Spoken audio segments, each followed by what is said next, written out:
दिल्ली में माहौल कह रहे हैं, डिटेन कर रहे हैं लोगों को, वर्कर्स को। देखिए, जिस प्रकार भारतीय जनता पार्टी जुल्म उठा रही है, अरविंद केजरीवाल जी को गिरफ्तार कर रही है, इससे साफ तौर पर पता चलता है कि भारतीय जनता पार्टी और मोदी जी तानाशाही पर उतर रहे हैं। तानाशाह ज्यादा दिन चलने वाला नहीं है। यही तानाशाही आपको पता होगा जर्मनी में भी होती थी हिटलर के समय पर। बाद में क्या हुआ, हिटलर की जर्मनी भी बर्बाद हो गई, हिटलर भी बर्बाद हो गया। तो आज का जो हिटलर है वो जरूर बर्बाद हो जाएगा। और तानाशाहों की तानाशाही ज्यादा दिन चलने वाली नहीं है। केजरीवाल जी के साथ में दिल्ली की जनता का आशीर्वाद है और प्यार है। केजरीवाल जी जेल के अंदर से भी दिल्ली वासियों के लिए सोच रहे हैं और सत्ता पे बैठने के बाद में प्रधानमंत्री नरेंद्र मोदी जी देशवासियों के लिए नहीं सोचते हैं। ये देश का दुर्भाग्य है। कह रहे हैं इस्तीफा देना चाहिए केजरीवाल जी को। इस्तीफा तो प्रधानमंत्री नरेंद्र मोदी जी को भी देना चाहिए। आप जानते होंगे कि जो इनका सरकारी गवाह बना है रेड्डी, वो मोदी जी को 60 करोड़ रुपए का चंदा दिया है।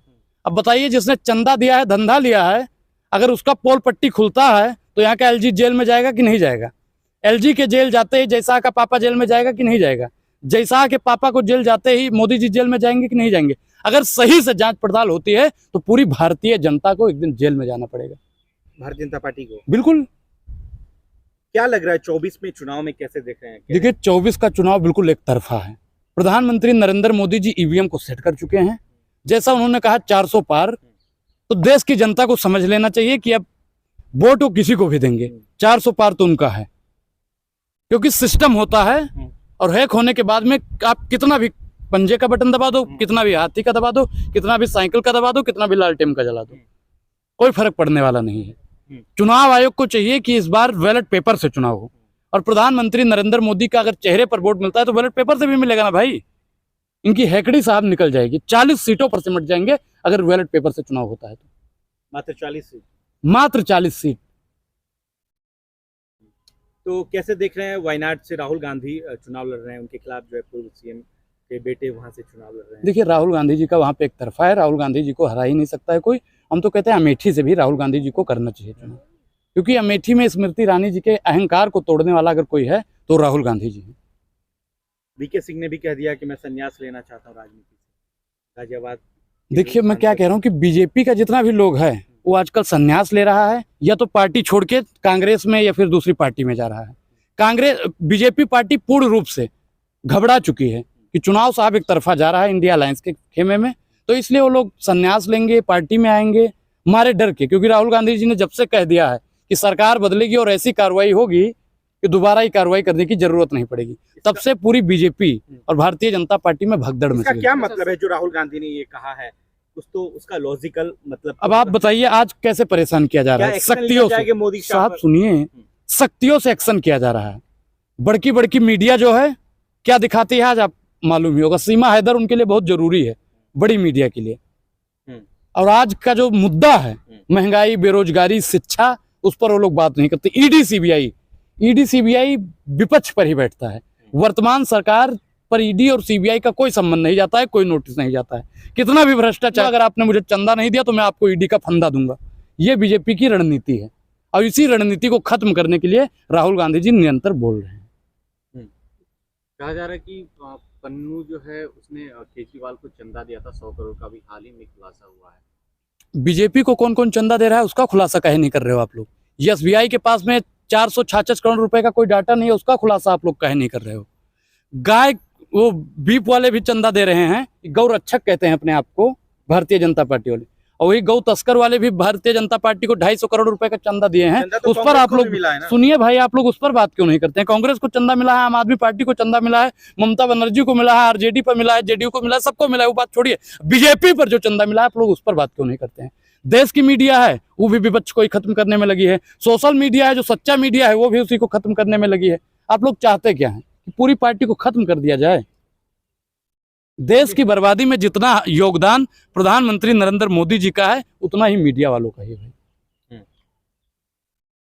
आसान नहीं है 2024 का चुनाव। कहा जा रहा है कि कमबैक करना थोड़ा। देखिए, अभी 25 दिन है। 25 दिन अगर मीडिया निष्पक्ष हो जाए तो बिल्कुल आसान है चुनाव। चुनाव आयोग निष्पक्ष हो जाए तो बिल्कुल निष्पक्ष है चुनाव। क्योंकि चुनाव आयोग का जो अधिकारी अभी बना है उसको राष्ट्रपिता और राष्ट्रपति में फर्क ही नहीं पता है। वो कह रहा है राष्ट्रपति थे, मतलब महात्मा गांधी को राष्ट्रपति बना रहे थे वो। अब बताइए कि ऐसे अनपढ़, ऐसे जाहिल लोग जब चुनाव आयोग का अध्यक्ष बनेंगे तो कैसे चुनाव? मेन स्ट्रीम मीडिया क्यों नहीं सपोर्ट कांग्रेस पार्टी को या इंडिया अलायंस के लोगों को क्यों नहीं कर रहे हैं? देखिए, सैया बने कतवाल तो डर का है बात का। जिसको चंदा ज्यादा भारतीय जनता पार्टी, जिसको अपनी गोदी में ज्यादा खिलाने का काम करेगी, मीडिया उन्हीं को दिखाएगी। आज की जो सरकार है वो मीडिया को अपने कब्जे में ले ली है, ईडी और सीबीआई को अपने कब्जे में ले ली है। तमाम यूट्यूबर जो भी हैं, 70% यूट्यूबर भी उन्हीं के लिए काम करते हैं। कंगना मैदान में उतर चुकी है। देखिए भाई, और उधर से अरुण गोविंद मंडी का भाव हमसे मत पूछिए, क्योंकि मैं सब्जी खरीदने बहुत दिन हो गया हूँ, गया नहीं हूँ। और कंगना रनावत की जहां तक रही बात, आपने कंगना रनावत पे बात की, आप एक चीज बताइए कि कंगना रनावत 2014 के बाद में भारत आजाद हुआ है। मोदी जी आए हैं, मंडी का मैंने कुछ क्या कहना भाई, सब्जी का भाव में बात कर रहा हूँ मैं, किसी मंडी की बात। मंडी में क्या बिकता है? सब्जी बिकती है। तो कंगना रनावत के सवालों पे आप मंडी का जवाब क्यों दे रहे हैं? एक चीज बताओ, गोबर खाते हो या आलू खाते हो? आलू खाते हो, गोबर खाते हो? आलू खाते हो कि गोबर खाते हो? मेरा सवाल का जवाब, आलू खाते हो। मंडी से टिकट दिया गया है कंगना को, देखिए सब्जी का भाव चले गए पूछ रहे हैं। अरे एक चीज बताओ हमको, सब्जी है कंगना रनावत। देखिए हमें कंगना रनावत से भाई मतलब नहीं है। आलू कंगना आप कह रहे हैं उसको, सुनिए पहले साहब, कंगना रनावत कौन है? कहते हैं कि 2014 के बाद में आपके देह पे कपड़ा। सुप्रिया श्रीनेत पे कार्रवाई हुई, मालूम? देखिए वो बहुत ही निंदनीय, सुप्रिया श्रीनेत जी को मैं जानता हूँ, वो ऐसी अभद्र टिप्पणी कर ही नहीं सकती। उन डिलीट करना पड़ा उनको। मैंने कुछ कहा है? मैंने कुछ कहा है? मैंने कुछ कहा है मैडम? ट्वीट नहीं रुकिए, अरे इनको बोलने दीजिए, कुछ बोल, क्या बोला है? मंडी क्या है? मंडी में क्या बिकता है? आपने तंज तो वही अरे भाई, मैंने वही तंज कसा है। आप इसका मतलब आपकी, देखिए घृणित मानसिकता वाले जब तक पत्रकार इस देश में जिंदा रहेंगे, आपकी घृणित मानसिकता है मैडम। आप जैसे लोगों के दिमाग में गोबर भर गया है, और जब तक आपके दिमाग में, आपके दिमाग में जब तक गोबर रहेगा ना, तब तक ऐसी ही विचारधारा चलती रहे। मैं महिलाओं का सम्मान करता हूँ। सुनिए मैडम, दलाली मत करिए, दलाली मत करिए। मैं फिर बोलने लगूंगा, फिर मैं बोलने लगूंगा तो आपको मिर्ची लग जाएगी। मैं फिर बोलने लगूंगा, मैं बोलने लगूंगा, फिर आपको मिर्ची लग जाएगी, फिर आपको दिक्कत हो जाएगी। क्वेश्चन का जवाब देने की वजह मैंने कोई अपमान नहीं किया। रानी की किरदार निभा चुकी है। देखिए, झांसी की रानी अंग्रेजों से लड़ी थी, और झांसे की रानी जो है, सुनिए, झांसे की रानी जो हैं वो भारतीय जनता पार्टी का चढ़ चमकम कर रही हैं। अभी टिकट उनको मिला है, वो क्या कह रही हैं कि हम लोग अपने चरित्र पर नहीं, मोदी जी के उस पर जीतेंगे। अब आप बताइए कि प्रधानमंत्री नरेंद्र मोदी के चेहरे पर कब तक जीतते रहेंगे आप लोग? क्या तो रहे, मोदी जी के नाम पे ही चुनाव जीता जा रहा है, तो काम करने की जरूरत क्या है? तो मोदी जी को भैया 543 सीटों पर मोदी जी को ही लड़ा दो। अरे मंडी से चुनाव खड़ा करने का, मेरठ से चुनाव में है, बताइए आप प्रवक्ता हैं, कॉन्स्टिट्यूशन में है ये? नहीं, कॉन्स्टिट्यूशन में तो नहीं है, संविधान में नहीं है। लेकिन आप बताइए कि लोग कैसे कहें कि मोदी जी पे ही, हमारे चरित्र पे कुछ नहीं है। मोदी मैजिक है, फेस है। मोदी मैजिक नहीं, मोदी एक जुमला है जो देश की जनता को पैरासीटामोल और संटाफेरस की तरह चूस रहा है। कांग्रेस विपक्ष को इकट्ठा क्यों नहीं कर पा रही है? विपक्ष इकट्ठा है, विपक्ष देखिए बंगाल, सुनिए भाई, विपक्ष इकट्ठा है, बस आप लोग तोड़ फोड़ कर। आप मंडी जाएंगे कि नहीं उसके खिलाफ चुनाव प्रचार के लिए? भाई मैं मंडी तो मैं पिछले साल गया था, जब से मेरे ऊपर FIR हुआ, उसके बाद में मैं कभी मंडी गया ही नहीं सब्जी खरीदने। लेकिन मैं मंडी जाऊंगा तो वीडियो जरूर बना के लाऊंगा और आप लोगों को दिखाऊंगा। मैं हिमाचल की मंडी की बात कर रहा हूँ, संसदीय क्षेत्र की बात कर रहा हूँ, जहाँ से कंगना चुनाव लड़ रही है। देखिए मंडी हर जगह है, देश में इतनी सब्जी मंडी ना होती। अब आगे समझदार हैं लोग हम। और आपने सुप्रिया श्रीनेत जी की बात में पहले पूरा कर दूं, सुप्रिया श्रीनेत जी के ट्विटर और इंस्टाग्राम से पोस्ट किया गया, उनके मतलब जांच पड़ताल होनी चाहिए कि किसने ऐसे अभद्र पोस्ट की। और वैसे भाई एक चीज बताओ कि फोटो खिंचवाने की ऐसी क्या जरूरत ही थी? जो फोटो वायरल हो रहा था, और आपने कल देखा होगा नेहा सिंह राठौर को, हाँ, एक पोर्न स्टार से उसकी तुलना की जा रही थी। अब आप बताइए कि वो महिला का अपमान नहीं है? प्रधानमंत्री नरेंद्र मोदी छाती पीट पीट के कहते हैं। अभी मैडम भी कह रही थी कि महिला का अपमान है। अब क्या वो नेहा सिंह राठौर का अपमान नहीं था? मैडम बताइए, खीस मत निकालिए, दांत मत दिखाइए। आप जाएंगे हिमाचल? हिमाचल भी जाएंगे, खिलाफ चुनाव प्रचार, मैं आजादपुर मंडी भी जाऊंगा। मैं क्या कह रहा हूँ कि मैं आजादपुर मंडी भी जाऊंगा, और हमारे गोंडा में नवीन मंडी है, वहां भी जाऊंगा मैं। सरकार है कांग्रेस की वहाँ हिमाचल में, कर्नाटक में भी सरकार है भाई। तो जाएंगे कि नहीं? मैं कहीं भी जा सकता हूँ। देखिए देश आजाद है, अनुराग ओझा किसी भी मंडी में जा सकता है।